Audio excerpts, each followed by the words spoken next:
Halo semuanya, ketemu lagi bareng gua Poldo Nampetupulu. Di video kali ini gua mau ngebahas sebuah kasus di tahun 1973 di mana ada 4 orang remaja yang ditembak mati secara tragis oleh 3 orang bersaudara. Nah, ketiga orang tersebut merupakan The Fryer Brothers atau yang lebih dikenal dengan killer sibling. Pembunuhan ini dilakukan untuk alasan yang menurut gue sangat nggak masuk akal. Nah, seperti apa kasusnya? Sebelum ke videonya, jangan lupa untuk like, komen, dan subscribe. Jangan lupa juga untuk follow Instagram gue di @napitpoldo. Sekarang kita bumper dulu.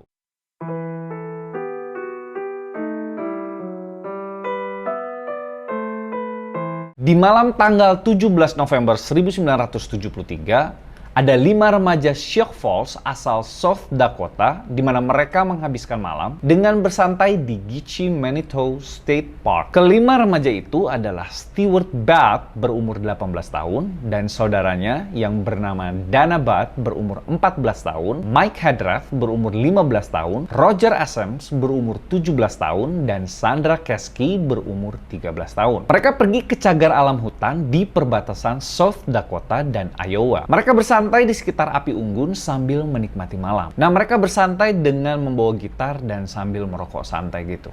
Fryer bersaudara juga saat itu berada di taman yang sama dan mereka datang untuk memburu rusa. Saat sedang mencoba memburu rusa, Fryer bersaudara ini mendengar ada sekelompok remaja yang lagi bernyanyi di sekitar api unggun. Salah satu Fryer bersaudara, yaitu David Fryer, dikirim ke sana untuk memata-matai sekelompok remaja itu. Kemudian David kembali dan melaporkan kepada saudara-saudaranya kalau si remaja-remaja itu memiliki ganja marijuana. Mengetahui hal tersebut, Fryer bersaudara berunding dan memutuskan untuk mengambil ganja dengan meniru sebagai petugas narkotika. Di dalam kesaksian di persidangan, diketahui bahwa Fryer bersaudara ini berpikir kalau menjadi agen narkotika biasanya diizinkan gitu ya, tanda kutip, untuk membunuh tanpa pandang bulu terhadap pengguna narkotika. Nah, ini cukup aneh sebenarnya alasannya ya, nggak masuk akal gitu.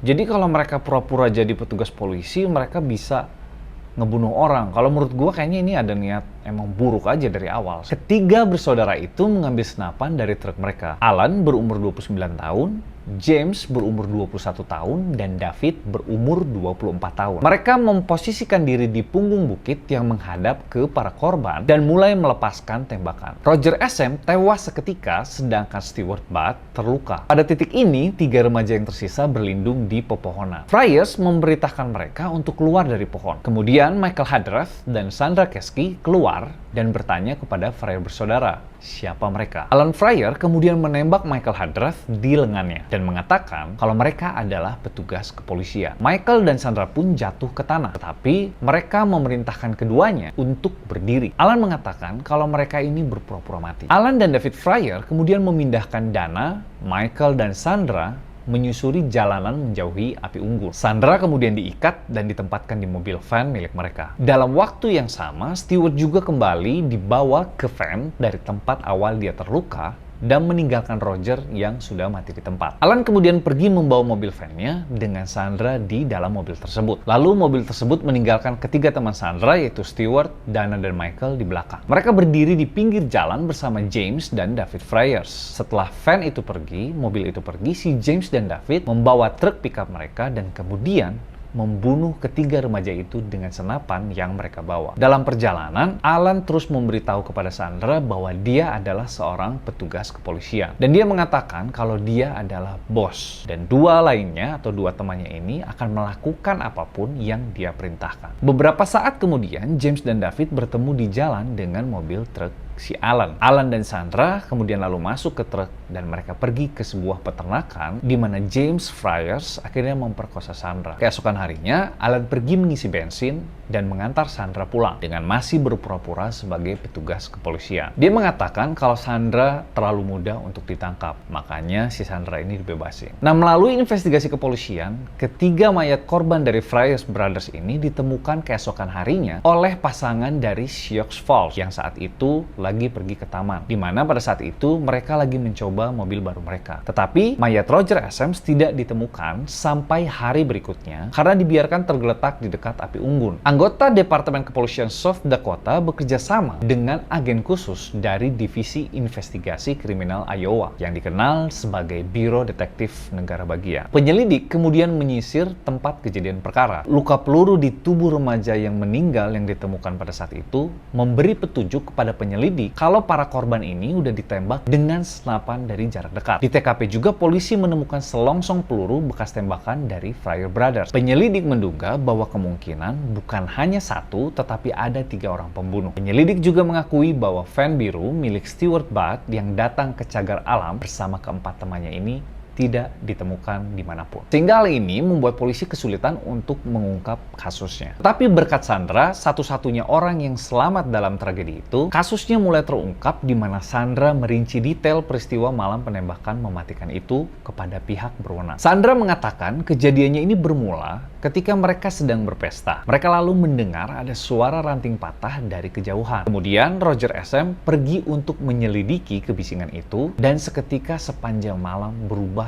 menjadi tragis. Roger tertembak dan jatuh ke tanah, kemudian diikuti oleh tembakan lain yang menyusul. Dari banyaknya tembakan, Stewart dan Michael Hadrath terluka. Kemudian, Fryer bersaudara ini muncul dari kegelapan dengan mengatasnamakan diri mereka sebagai agen narkotika yang ada di sana untuk menangkap remaja-remaja tersebut karena membawa ganja. Ya seperti yang gue bilang tadi, si Fryer bersaudara ini emang niatnya mungkin main-main kali ya, mau ngebunuh orang aja gitu, ngebunuh asal. Sandra menjelaskan kalau dia dibawa oleh seseorang yang menyebut diri dia bos, yang kemudian diketahui adalah Alan Fryer. Itulah terakhir kalinya dia melihat teman-temannya hidup. Pada saat itu, penyelidik berteori bahwa setelah mereka pergi, Fryer yang berada di tempat kejadian menggiring para remaja dan membunuh mereka. Setelah pemerkosaan yang tadi gue ceritain, di mana Alan membawa Sandra dan mengancam kalau dia sampai memberitahu pihak berwenang atau siapapun tentang kejadian yang udah kejadian itu, Alan akan membunuh si Sandra. Nah, keesokan paginya, Sandra ini menemukan keempat temannya udah mati. Hal itulah yang membuat Sandra pergi ke pihak berwenang untuk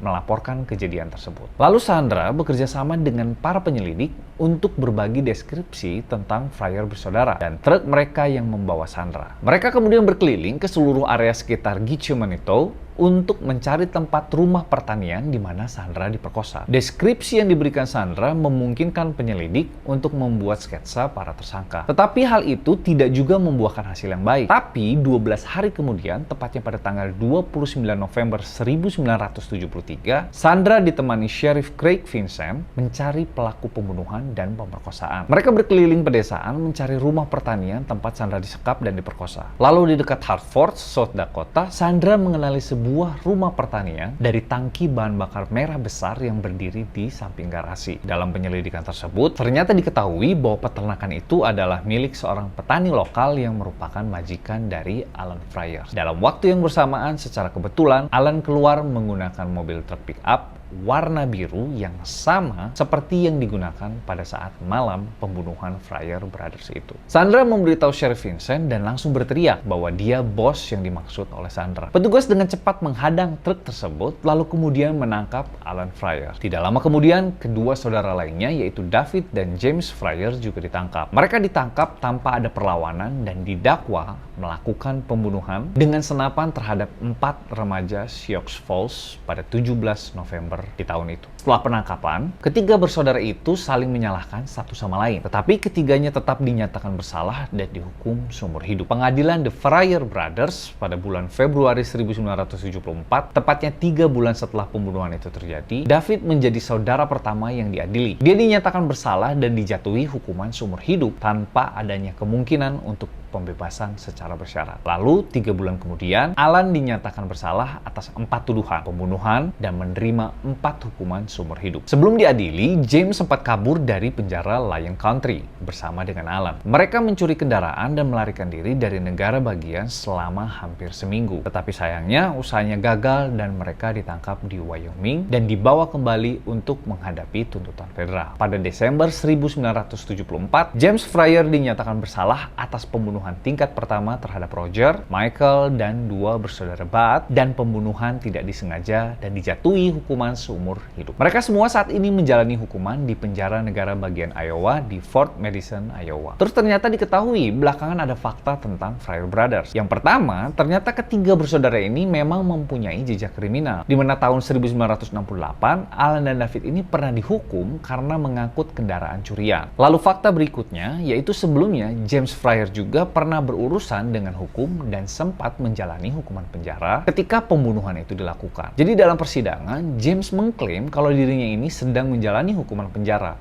ketika pembunuhan itu dilakukan. Jadi kayak dia berbohong atau ngeklaim kalau alibi keberadaan dia itu nggak ada di tempat kejadian. Tapi alasan alibi ini tidak berhasil karena pada tanggal 17 November, dia terbukti sudah keluar dari penjara berkat program pelepasan kerja. Sehingga sudah bisa dipastikan alibinya sesuai dengan yang terjadi. Kemudian fakta terakhir, senapan yang digunakan dalam pembunuhan tersebut adalah hasil curian oleh David Fryer. Walaupun si Sandra ini selamat dari tragedi pembunuhan, hidup Sandra ini menjadi sulit karena penegak hukum awalnya mencurigai si Sandra bahwa dia mengetahui lebih banyak daripada yang diakui. Tidak hanya itu, orang sekitar pun bergosip dan menyebarkan desas-desus bahwa si Sandra ini selamat karena dia juga terlibat dalam pembunuhan tersebut. Saat itu tidak ada konseling yang ditawarkan untuk Sandra. Bahkan teman sekelas Sandra di Harrisburg menghindari Sandra karena disuruh oleh orang tua mereka untuk menjauhi Sandra. Pada akhirnya beberapa bulan setelah kejadian itu, Sandra keluar. Sandra kemudian dikenal sebagai gadis Gitch. Tahun 2013,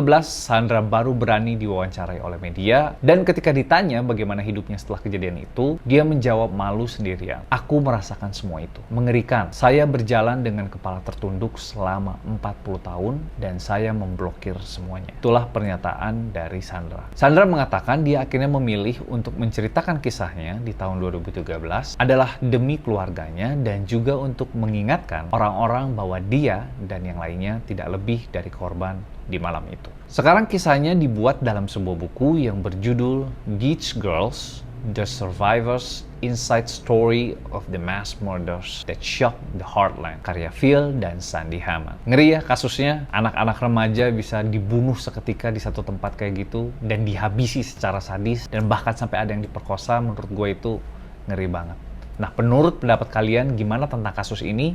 Tambahin di kolom komentar. Buat yang ada update-nya juga boleh tambahin di kolom komentar. Paling segitu dulu videonya. Buat yang suka dengan videonya, jangan lupa untuk like, komen, dan subscribe. Jangan lupa juga untuk follow Instagram gua di @napipolo.